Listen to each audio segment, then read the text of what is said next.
लोगों की भावनाओं के साथ खेलना, ये समाजवादी पार्टी और कांग्रेस की हमेशा से ये इनका स्वभाव रहा है।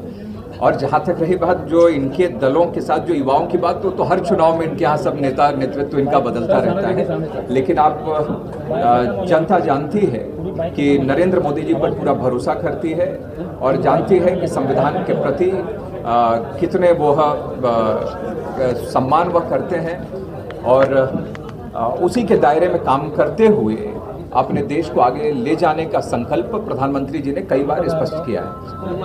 नहीं, ये तो दिखावे के लिए ये सब एक साथ हुए हैं, लेकिन ये अपने निहित स्वार्थ और अपने परिवार, इसके ऊपर कभी इन्होंने कभी सोचा ही नहीं है। जहां प्रधानमंत्री नरेंद्र मोदी जी ने पिछले अपने कई 10 सालों में 25 करोड़ लोग गरीबी रेखा से बाहर निकल कर बाहर आए हैं, और ऐसे में ये कांग्रेस सपा, इनके वजह से ही तो बेरोजगारी, गरीबी लगातार बढ़ी थी। ये नारा इन्होंने दिया था, लेकिन कभी भी ये गरीबी दूर करने के लिए कोई काम नहीं किया, बल्कि गरीबी बढ़ी ही ऐसे इन लोगों के समय में थी। तो इनकी बातों पर कौन भरोसा करता है? कोई भरोसा नहीं। भावनात्मक ही नहीं है, ये हमारे देश के लिए आवश्यक है। ये हमारे देश के रिसोर्सेज का भी, जो संसाधनों का भी ये सही उपयोग हो, इसके लिए भी ये आवश्यक है। मैंने कहा कि यह एक अच्छी परंपराओं से प्रेरित ये यूसीसी आएगा, जो कि हमारे देश को विश्व का नेतृत्व करने के लिए वो तैयार करेगा। नहीं, ये कहीं कोई नाराजगी नहीं है। देखिए, प्रधानमंत्री जी ने पहले ही कहा कि हमारे गरीब युवा, हमारी जो नारी शक्ति, अन्नदाता, जो ज्ञान की बात हमारे इसमें आई है, गरीब युवा, अन्नदाता और ये नारी शक्ति, इनको आगे मजबूत करते हुए, एम्पावर करते हुए हम लोग देश को आगे बढ़ाने की बात करते हैं।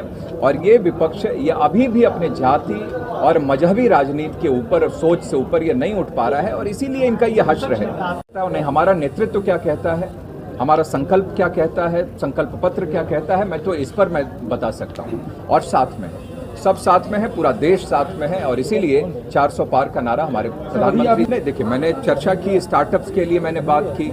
जब स्टार्टअप्स को बढ़ाना, खेल के क्षेत्र में हो, एग्रीकल्चर के क्षेत्र में हो, इंडस्ट्रियल उसमें ये हो, तो लगातार उनको मजबूत अपने पैरों पर वो खड़ा हो। मुद्रा योजना को आगे बढ़ाना, स्वनिधि योजना को आगे बढ़ाना, ये सब हमारे यूथ को मजबूत करने के लिए ही, उनको एम्पावर करने के लिए ही है।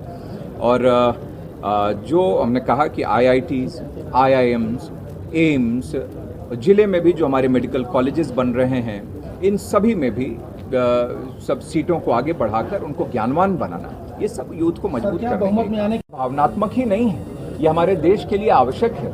ये हमारे देश के रिसोर्सेज का भी, जो संसाधनों का भी ये सही उपयोग हो, इसके लिए भी ये आवश्यक है। मैंने कहा कि यह एक अच्छी परंपराओं से प्रेरित ये यूसीसी आएगा, जो कि हमारे देश को विश्व का नेतृत्व करने के लिए वो तैयार करेगा।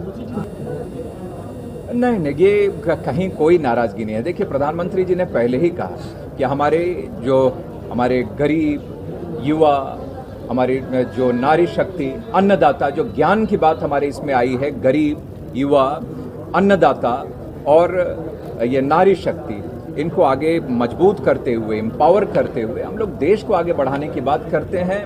और ये विपक्ष ये अभी भी अपने जाति और मजहबी राजनीति के ऊपर, सोच से ऊपर ये नहीं उठ पा रहा है, और इसीलिए इनका ये हश्र है।